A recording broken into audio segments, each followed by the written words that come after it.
Love ಮಾಡ್ತಾರೆ, ಮದುವೆ ಆಗ್ತಾರೆ, 2.5 ವರ್ಷ ಸಂಸಾರನೂ ಮಾಡ್ತಾರೆ. ಆದರೆ ಗಂಡನಿಗೆ 2.5 ವರ್ಷ ಆದಮೇಲೆ ಗೊತ್ತಾಗುತ್ತೆ ತಾನು ತನ್ನ ಹೆಂಡತಿಗೆ 3ನೇ ಗಂಡ ಅನ್ನೋ ವಿಷಯ. ಅಂದಂಗೆ she is ready to 4th marriage also. ಮದುವೆ ಆಗ್ತೀನಿ ಅಂತ ಆಸೆ ಹುಟ್ಟಿಸಿ ಮೋಸ ಮಾಡೋದು ಕೇವಲ ಗಂಡಸರಿಗೆ ಮಾತ್ರ ಸೀಮಿತ ಅಲ್ಲ. ಈ ಕ್ರೈಮ್ನಲ್ಲಿ ಹೆಣ್ಣು ಮಕ್ಕಳು ಸೇರ್ಕೊಂಡಿದ್ದಾರೆ.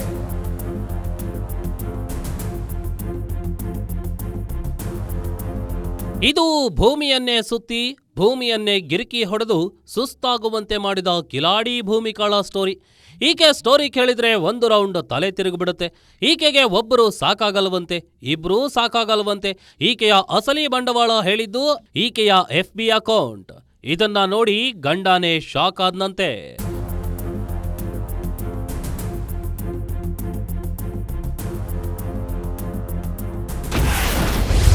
ಒಬ್ಬನಾದ ಮೇಲೆ ಮತ್ತೊಬ್ಬ ಗಂಡ, ಅವನಾದ ಮೇಲೆ ಮತ್ತೊಬ್ಬ ಗಂಡ, ಇಬ್ರು ಸಾಕಾಗ್ಲಿಲ್ಲ ಅಂತ ಮತ್ತೊಬ್ಬ ಮಗದೊಬ್ಬ ಗಂಡ. ಹೌದ್ರಿ ಸ್ವಾಮಿ, ಈಕೆಯ ಹೆಸರು ಭೂಮಿಕಾ. ಬ್ಯೂಟಿಯೇ ಭೂಮಿಕಾಗೆ ಬೂಸ್ಟು. ತಾಳಿ ಕಟ್ಟಿದವರು ಹೂಸ್ಟು, 4 ಗಂಡಂದ್ರು ರೋಸ್ಟು. ಈಕೆ ಮೀನು ತಿನ್ನೋಣ ಬಾ ಅಂತಿದ್ಲಂತೆ, ತಿನ್ನಿಸಿದ್ದು ಮಾತ್ರ ಏನು ಅನ್ನೋದೇ ಸ್ಪೆಷಲ್ಲು.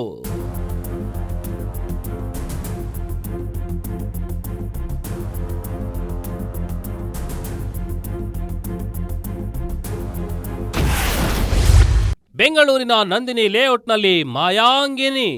ಒಂದೊಂದು ವಿಡಿಯೋನು ಒಂದೊಂದು ಕತೆ ಹೇಳುತ್ತೆ. ನಾನೇ ರೀಲ್ಸ್ ರಾಣಿ, ನಾನೇ ಸುಂದರಿ ಅನ್ನೋ ಭ್ರಮೆ ಈ ಯುವತಿಯ ನೆತ್ತಿಗೇರಿತ್ತು. ಹಂಗಾಗಿ ಈಕೆ 1 ಅಲ್ಲ 2 ಅಲ್ಲ 3 ಅಲ್ಲ 4 ಮದುವೆ ಆಗಿದ್ದಾಳೆ. ಮಂಡ್ಯ ಜಿಲ್ಲೆಯ ಕಿಕ್ಕೇರಿ ತಾಲೂಕಿನ ಯುವಕನೊಬ್ಬ ಬೆಂಗಳೂರಿನಲ್ಲಿ ಒಂದು ಎಜುಕೇಶನ್ ಅನ್ನ ಮಾಡಿಕೊಂಡು ನಂತರ ಒಂದು ಪ್ರತಿಷ್ಠಿತ ಕಂಪನಿಯಲ್ಲಿ ಕೆಲಸವನ್ನ ಮಾಡ್ತಿರ್ತಾನೆ. ಈ ವೇಳೆ ಕಿಕ್ಕೇರಿಯಲ್ಲಿ ವಾಸವಾಗಿದ್ದಂತ ಈ ಯುವತಿ ಭೂಮಿಕಾ ಆತನಿಗೆ ಮೆಸೆಂಜರ್ ಮೂಲಕವಾಗಿ ಒಂದು ಮೆಸೇಜ್ ಅನ್ನು ಕಳಿಸ್ತಾಳೆ. ನೀವು ಕಿಕ್ಕೇರಿಯವರು, ನಾವು ಕೂಡ ಅದೇ ಸ್ಥಳೀಯರು, ನಮ್ದೇ ಆದಂತ ಒಂದು ಹೋಟೆಲ್ನ ಇಟ್ಕೊಂಡಿದೀವಿ ಅಂತೇಳಿ ಮೆಸೆಂಜರ್ ಮಾಡುವ ಮೂಲಕವಾಗಿ ಇಬ್ರು ಕೂಡ ಪರಿಚಯ ಆಗ್ತಾರೆ. ನಂತರ ಈ ಒಂದು ಪರಿಚಯ ಮೊದಲಿಗೆ ಆಕೆಯ ಹೋಟೆಲ್ಗೆ ಹೋದಂತ ರಾಘವೇಂದ್ರ ಆಕೆಯನ್ನ ಪರಿಚಯ ಮಾಡಿಕೊಂಡು ಮತ್ತೆ ಇಬ್ರು ಕೂಡ ಮಾತುಕತೆಯನ್ನ ನಡೆಸ್ತಾರೆ. ಇದಾದ ನಂತರ ಹಲವು ದಿನಗಳು ಕೂಡ ಇಬ್ಬರಲ್ಲೂ ಕೂಡ ಸಾಕಷ್ಟು ಬದಲಾವಣೆಗಳು ಆಗಿರುತ್ತೆ. ಇಬ್ರು ಕೂಡ ಮಾತನಾಡುವಂತ ಸಂದರ್ಭದಲ್ಲಿ ಮದುವೆಗೂ ಕೂಡ ತಯಾರಿನ ನಡೆಸಿರ್ತಾರೆ. ಆದ್ರೆ ಈ ತಯಾರಿ ವೇಳೆಯಲ್ಲಿ ಯಾವುದೇ ರೀತಿಯಾದಂತ ಒಂದು ಇನ್ಫಾರ್ಮೇಶನ್ ರಾಘವೇಂದ್ರಗೆ ಇರೋದಿಲ್ಲ. ನಾನು ಈಕೆಗೆ 3ನೇ ಗಂಡ ಅನ್ನೋದನ್ನ. ಮದುವೆ ಕೂಡ ಆಗುತ್ತೆ, ಸಂಸಾರ ಕೂಡ 2 ವರ್ಷಗಳು ಕೂಡ ನಡೆಯುತ್ತೆ. ಆದ್ರೆ ಈ ಮಧ್ಯದಲ್ಲಿ ರಾಘವೇಂದ್ರಗೆ ಭೂಮಿಕಾಳ ಅಸಲಿಯತ್ತು ಯಾವತ್ತೂ ಕೂಡ ಗೊತ್ತಾಗೋದಿಲ್ಲ. ರಘು, ನಿನ್ನನ್ನು ಮಗು ಅಂದ್ಕೊಂಡ್ಲಾ ಭೂಮಿಕಾ? ಭೂಮಿಯನ್ನೇ ಭೂಮಿ ತೂಕದ ಹೆಣ್ಣು ಅಂದುಕೊಂಡಿದ್ದ ರಘು. ಈಕೆಗೆ ಶೋಕಿ ಜಾಸ್ತಿ, ಬ್ಯೂಟಿನೂ ಸ್ವಲ್ಪ ಜಾಸ್ತಿನೇ. ಅದು ಬಿಡಿ, ಅದು ನೋಡೋರ ಕಣ್ಣಿನ ವಿಷಯ. ಈಗ ಈ ಕಂಪ್ಲೀಟ್ ಡ್ರಾಮಾ ಆಚೆ ಬಂದಿರೋದು 3ನೇ ಗಂಡನಿಂದ. ಇಲ್ಲಿ ಸಿಂಕ್ ಹತ್ತಿರ ಪಾತ್ರೆಗಳನ್ನ ಉಜ್ಜಿ ತೊಳಿತಾ ಇದ್ದಾನಲ್ಲ, ಈತನೇ ನೋಡಿ 3ನೇ ಗಂಡ. ಹೆಸರು ರಘು ಅಲಿಯಾಸ್ ರಾಘವೇಂದ್ರ. ಈ ರಘುವನ್ನ ಮಗು ತರ ಆಡ್ಕೊಂಡಿದ್ದಾಳೆ ಈ ಭೂಮಿಕಾ. ಈಕೆಯ ಒರಿಜಿನಲ್ ಹೆಸರು ರೇಣುಕಾ ಅಂತೆ. ಇಂತಹ ಹೆಂಡತಿ 3 ತಿಂಗಳ ಹಿಂದೆ ನಾಪತ್ತೆಯಾಗ್ತಾಳೆ. ಅಲ್ಲಿಂದ ಶುರುವಾಗುತ್ತೆ ಈಕೆಯ ಕಥೆ. ಊರಿಗೆ ಹೋಗಿ ಕಂಪ್ಲೇಂಟ್ ಕೊಟ್ಟ. ಊರಿಗೆ ಹೋಗ್ಬಿಟ್ಟು ಮಿಸ್ಸಿಂಗ್ ಕಂಪ್ಲೇಂಟ್ ಕೊಟ್ಟೆ. ಇಂಥವ್ನ ಜೊತೆನೇ ಇದ್ದಾನೆ, ಅಜಿತನ ಜೊತೆ ಇದ್ದಾಳೆ ಅಂದ್ಬಿಟ್ಟು ಕಂಪ್ಲೇಂಟ್ ಕೊಟ್ಟೆ ಅಣ್ಣ. ಅವನ ನಂಬರ್ಗೆ ಸಬ್ ಇನ್ಸ್ಪೆಕ್ಟರ್ ಕಾಲ್ ಮಾಡಿದ್ರು. ಸಬ್ ಇನ್ಸ್ಪೆಕ್ಟರ್ ಕಾಲ್ ಮಾಡಿ ಅವ್ನು ಇಡ್ತೀನಿ, ಯಾಕೆ ಕರ್ಕೊಂಡೋಗಿದ್ದಿ, ಬಾರ ಇಲ್ಲಿ ಕಂಪ್ಲೇಂಟ್ ಕೊಟ್ಟಿದ್ದಾನೆ ಅಂತ ಅವ್ರು ಕರ್ದೋಣ. ಕರ್ದಾಡ್ಕೆ ಏನು ಮಾಡೋಣ, ನಮ್ಮ ಫೋನ್ ಸ್ವಿಚ್ ಆಫ್ ಮಾಡ್ಬಿಟ್ಟ.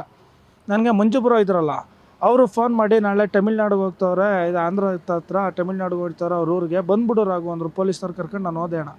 ಕರ್ಕೊಂಡೋದು ನೈಟು ಅಲ್ಲಿ ಬನ್ನರ್ಘಟ್ಟ ಆಗ್ಬಿಟ್ಟು ಮುಂದೆ ಇದು ಏರೋಹಳ್ಳಿಲಿದ್ದರು. ಏರೋಹಳ್ಳಿಯಿಂದ ಕರ್ಕೊಂಡ್ರು ಪೊಲೀಸು. ಇಬ್ಬರೂ ಕರ್ಕೊಂಡು ಕಿಕ್ಕೇರಿ ಸ್ಟೇಷನ್ಗೆ ಕರ್ಕೋದ್ರು ಅಣ್ಣ. ಕರ್ಕೋದೆ ಅದೇನಾಯ್ತು ಗೊತ್ತಿಲ್ಲ ಅಣ್ಣ. ನಾನು ಒಂದು ಹಾಫ್ ಆನ್ ಅವರ್ 2 ಗಂಟೆ ಟೈಮ್ ಆಚೆ ಬಂದೆ. ಮಧ್ಯಾಹ್ನ 3 ಗಂಟೆಯಿಂದ ಬಂದ್ಬಿಟ್ಟು ಆಚೆ ಸಂಜೆ 6 ಗಂಟೆಗೆ ಮತ್ತೆ ಸ್ಟೇಷನ್ ಹತ್ರ ಹೋದೆ. 6 ಗಂಟೆಗೆ ಸ್ಟೇಷನ್ ಹತ್ರ ಹೋದಾಗ ಹೇಳಿಕೆ ಮಾಡ್ಕೊಂಡಿದ್ದೀವಪ್ಪ, ಅವಳು ಇಷ್ಟ ಬಂದಂಗೆ ಹೋಯ್ತಾಳಂತೆ, 10 ದಿವಸ ನಿಂಗೆ ಟೈಮ್ ಬೇಕು ಅಂತ ಕೇಳಿದ್ಲಣ್ಣ. ಮೊಬೈಲ್ ಹೇಳಿತ್ತು 3 ಮಾಜಿ ಪತಿದೇವರ ರಹಸ್ಯ. ಪೊಲೀಸರೇನೋ ಹುಡುಕಿ ಕೊಟ್ರು, ಮನೆಗೆ ಬಂದ್ಲು. ಆಗ ರಘು ಇವಳ್ಯಾಕೆ ಮೊಬೈಲ್ ಹಿಂದೆ ಬಿದ್ದಿದ್ದಾಳೆ ಅಂತ ಡೌಟ್ಗೆ ಬಿದ್ದ. ಮೊಬೈಲ್ ಕೊಡ್ಸಿದ್ದವನೇ ಇವನು. ಅನುಮಾನ ಬಿದ್ದ ಮೇಲೆ ಸುಮ್ನಿರೋಕ್ಕಾಗುತ್ತಾ? ತನಿಖೆ ಶುರು ಮಾಡ್ದ. ಆದ್ರೆ ಪ್ರೀತಿಸಿದ್ದ, ಮುದ್ದು ಮಾಡಿದ್ದ ಹೆಂಡತಿಯ ಕಣ್ಣಿಗೆ ಇವನು ಜೋಕರ್ ಆಗಿ ಬಿಟ್ಟಿದ್ದ.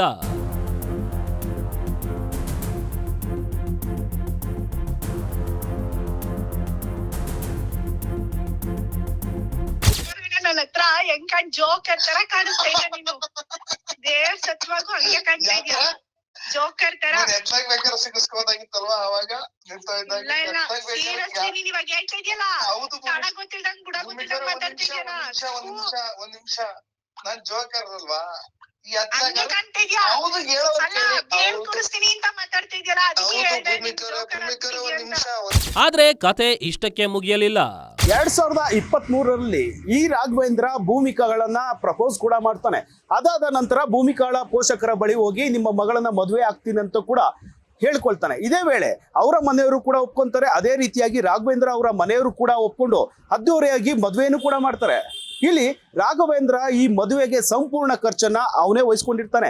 ಜೊತೆಗೆ ಕೆಲವೊಂದಷ್ಟು ಚಿನ್ನಾಭರಣಗಳನ್ನು ಕೂಡ ಈ ಭೂಮಿಕಾಗೆ ಈತನೇ ಮಾಡಿಸಿ ಮದುವೆ ಕೂಡ ಆಗಿರ್ತಾನೆ.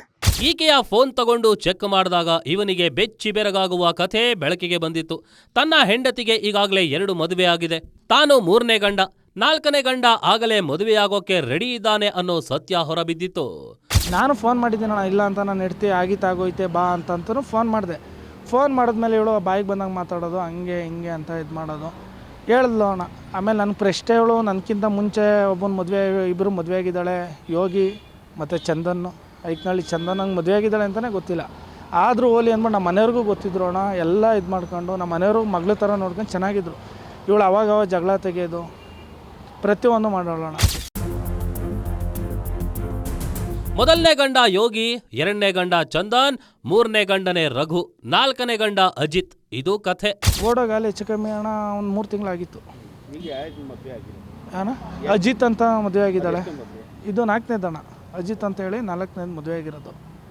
ಈಗ ಅವನು ಅವ್ರ ಅಮ್ಮಂಗೆಲ್ಲ ಹೇಳಿದ್ದಾಳೆ ಇವಳು, ಅಜಿತ್ ಅವ್ರ ಅಮ್ಮಂಗೆಲ್ಲ ಫೋನ್ ಮಾಡಿ ಹೇಳಿದ್ದಾಳೆ ಇವಳು, ನಮಗೆ ಬಿಲ್ಡಿಂಗ್ ಬಾಡಿಗೆಗಳು ಬರ್ತಿದೆ, ನಾನು ಓದ್ತಾ ಇದ್ದೀನಿ MS ರಾಮಯ್ಯದಲ್ಲಿ, ನಾನು ಕಾಲೇಜ್ ಓದ್ತಾ ಇರೋದು ಅಂತ ಅವ್ರ ಅಮ್ಮನ ಹತ್ರನೇ ಎಲ್ಲ ಹೇಳಿದ್ದಾಳೆ. ಅವ್ರ ಅಮ್ಮನ ಅಜಿತ್ ಅವ್ರ ಅಮ್ಮನೂ ಹೇಳಕ್ಕೆ ರೆಡಿ ಇದ್ದಾರೆ. ಫೇಸ್ಬುಕ್ನಲ್ಲಿ ಪರಿಚಯವಾಗಿದ್ದ ಫ್ರೆಂಡ್ಶಿಪ್ಪು ಮೀನ್ ತಿನ್ನೋಕೆ ಬಾ ಅಂತ ಕರೆದಿದ್ದನ್ನೇ ನಂಬಿ ಹಳ್ಳಕ್ಕೆ ಬಿದ್ದಿದ್ದಂತೆ ರಘು. ನನಗೆ ಫೇಸ್ಬುಕ್ಕಲ್ಲಿ ಪರಿಚಯ ಆಯಿತು. ನಮ್ಮೂರ ಪಕ್ಕ ಫಿಶ್ ಫ್ರೈ ಮಡಗಿದ್ದೀನಿ ಅಂತ ಮೆಸೇಜ್ ಮಾಡಿದ್ರು. ನಾನೇ ನೋಡಿಲ್ಲ ಅಂತಂತ ನಾನು ಮೆಸೇಜ್ ಮಾಡಿದೆ. ನಾನು ಬೆಂಗಳೂರಲ್ಲಿರೋದು, ನಾನು ನೋಡಿಲ್ಲ ಅಂತ ಅಂದೆ. ಸರಿ ಆಯಿತು ಬನ್ನಿ ನೋಡ್ಕೊಂಡು ಹೋಗಿವ್ರಂತೆ ಅಂತ ಅಂದ್ಲು. ಸರಿ ಆಯಿತು ನನ್ನ ಪೆಟ್ಟೊಂದಿತ್ತು, ನಾಯಿ ಒಂದಿತ್ತು, ನಮ್ಮದು ರೆಟ್ರಿವರ್ ಒಂದಿತ್ತು, ಕರ್ಕೊಂಡು ಹೋಗ್ತಿದ್ದೆ. ಇನ್ನೂ ಅದು ಚಿಕ್ತು. ಕರ್ಕೊಂಡೋಗಿ ತರಬೇಕಾದ್ರೆ ವ್ಯಾಕ್ಸಿನ್ ಹಾಕಿಸ್ಬೇಕಾದ್ರೆ ಚೆನ್ನಾಗಿ ಹೋದೆ. ಹಾಸ್ಪಿಟ್ಲಾಗ ಹೋಗಿ ತೋರಿಸಿದ ಮೇಲೆ ಇವಳು 100 ರೂಪೀಸ್ ಫೋನ್ಪೇ ಮಾಡಿದ್ಲು. ಫೋನ್ಪೇ ಮಾಡಿ ನಮ್ಮ ಹೋಟ್ಲಿಗೆ ಬಂದ್ಬಿಟ್ಟು ನೀವು ಫಿಶ್ ಏನಾದ್ರು ತಿನ್ಕೊಂಡು ಹೋಗಿ ಅಂತ. ನಾನು ಅಲ್ಲಿ ಬಂದೆ, ಫ್ರೆಂಡ್ಸ್ ಎಲ್ಲ ಇದ್ದರು, ಅವ್ರಿಗೆಲ್ಲ ಊಟ ಕೊಡಿಸ್ದೆ. ನಮ್ಮ ನಾಯಿಗೂ ಒಂದು ಫಿಶ್ ತಗೊಂಡೆ, ನಾನು ಒಂದು ಫಿಶ್ ತಗೊಂಡೆ, ತಿಂದಾದ್ಮೇಲೆ ಅಲ್ಲಿಂದ ನಾನು ಊರಿಗೆ ಹೋದ್ಮೇಲೆ ಮೆಸೇಜ್ ಮುಖಾಂತರ ಇದ್ರ ಮುಖಾಂತರ ನಂಗೆ ಕಾಂಟ್ಯಾಕ್ಟ್ ಆಗಿದ್ದು ಸತ್ಯ, ಲವ್ ಮಾಡಿದ್ದು ಸತ್ಯ ಅಣ್ಣ. ಜಸ್ಟ್ ಇವನಿಗೊಂದು ಮೀನು, ಇವನ ಪೆಟ್ ನಾಯಿಗೊಂದು ಮೀನು ಕೊಟ್ಟು ಹಳ್ಳಕ್ಕೆ ಬೀಳಿಸಿಕೊಂಡ ಸುಂದರಿ. ಆನಂತರ ಇವನನ್ನ ಸಖತ್ ಲವ್ ಮಾಡಿದ್ಲು.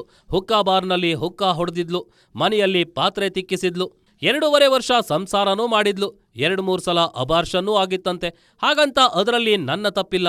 ಅವಳೇ ಹೇಳಿದ್ಲು, ನಂಗೆ ಮಕ್ಕಳು ಬೇಕಿತ್ತು ಅಂತಾನೆ 3ನೇ ಗಂಡ ರಘು. ಗಂಡ ಹೆಂಡತಿ ಮಧ್ಯೆ ಲೈಟ್ ಆಗಿ ಒಂದು ಜಗಳ ಆಯಿತು. ಆಮೇಲೆ ಮನೆಯಲ್ಲಿದ್ದ ಟಿವಿ ಟೇಬಲ್ಲುಗಳನ್ನು ಬಿಡದೆ ಎತ್ತಾಕೊಂಡು ಹೋದ್ಲಂತೆ ಭೂಮಿಕಾ ಅಲಿಯಾಸ್ ರೇಣುಕಾ. ಹಾಗೆ ಹೋದ ಭೂಮಿಕಾ ಫೋನ್ ಸ್ವಿಚ್ ಆಫ್ ಮಾಡ್ಕೊಂಡಿದ್ಲು. ಅವಳಿಗೆ ಸಪೋರ್ಟ್ ಆಗಿ ನಿಂತಿದ್ದು ಭೂಮಿಕಾಳ ಅಮ್ಮ. ಅವ್ರ ಅಮ್ಮನ ಹತ್ರ ಮಾತಾಡಿದ್ದೀನಿ. ಅವ್ರ ಅಮ್ಮ ಡೈವರ್ಸ್ ಕೊಟ್ಬಿಟ್ಟೆ ಬಾ ಅವನಿಗೆ.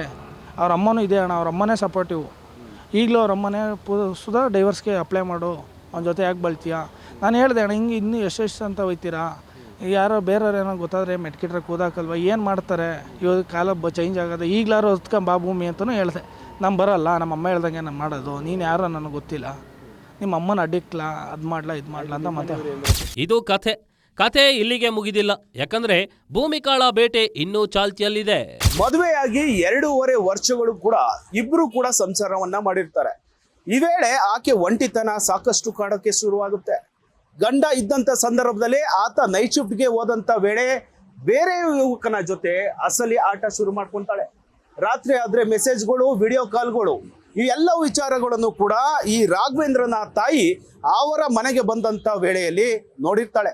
ಇದೇ ವಿಚಾರವನ್ನ ಮಗನ ಮುಂದೆ ಹೇಳ್ಕೊಂಡಂತ ತಾಯಿ, ನೀನು ನೈಟ್ ಶಿಫ್ಟ್ ನಲ್ಲಿ ಕೆಲಸವನ್ನ ಮಾಡಬೇಡ, ನೈಟ್ ಶಿಫ್ಟ್ ಅಲ್ಲ, ಈ ಕೆಲಸನೇ ಬಿಟ್ಬಿಡು ಅಂತ ಹೇಳಿರ್ತಾರೆ. ಇದೇ ವಿಚಾರವನ್ನ ಆತ ತಲೆ ಕೆಡಿಸ್ಕೊಂಡಂತ ರಾಘವೇಂದ್ರ ಆತ ಪ್ರತಿಷ್ಠಿತ ಕಂಪ್ನಿಯಲ್ಲಿ ಕೆಲಸ ಮಾಡ್ತಿದ್ದಂತ ಜಾಬನ್ನು ಕೂಡ ಬಿಟ್ಟು ಒಂದು ಆಟೋ ತಗೊಂಡು ಓಡಾಡೋದಕ್ಕೆ ಕೂಡ ಶುರು ಮಾಡಿರ್ತಾನೆ. ಆದ್ರೆ ಅಸಿರಿಯತ್ತು ವಿಚಾರ ಅಂತ ಅಂದ್ರೆ ಆಕೆ ಮಾಡ್ತಿದ್ದಂಥ ಪ್ರಿಯಕರ 4ನೇ ಪ್ರಿಯಕರ ಆತ ಯಾರು, ಆತನ ಹಿನ್ನೆಲೆ ಏನು, ಆತ ಮದುವೆ ಆಗಿರುವಂತ ವಿಚಾರ ತಿಳಿದು ಕೂಡ ಆಕೆಯನ್ನ ಕರ್ಕೊಂಡಿದ್ದಾದ್ರೂ ಹೇಗೆ? ಇತ್ತ ಹೆಂಡತಿ ಹೋಗಿದ್ದಾಳೆ, ಮರ್ಯಾದೆಯನ್ನೆಲ್ಲ ತೆಗೆದೇ ಮನೆಗೆ ಬಿಟ್ಟಿದ್ದಾಳೆ. ಮಾನವೂ ಹೋಗಿದೆ, ದುಡ್ಡು ಹೋಗಿದೆ, ಚಿನ್ನವೂ ಹೋಗಿದೆ. ಹೆಂಡತಿ ಮಾತ್ರ 4ನೇ ಗಂಡನ ಜೊತೆ ಬಿಂದಾಸ್ ಆಗಿದ್ದಾಳೆ. ಈ ಬಡಪಾಯಿ ಗಂಡನಿಗೆ ತನ್ನ ಓಡಿ ಹೋದ ಹೆಂಡತಿಯನ್ನ ನೆನಪಿಸಿಕೊಂಡು ಶಪಿಸಿಕೊಂಡು ಬದುಕೋ ಕೆಲಸ ಮಾತ್ರ ಖಾಯಂ ಆಗಿದೆ.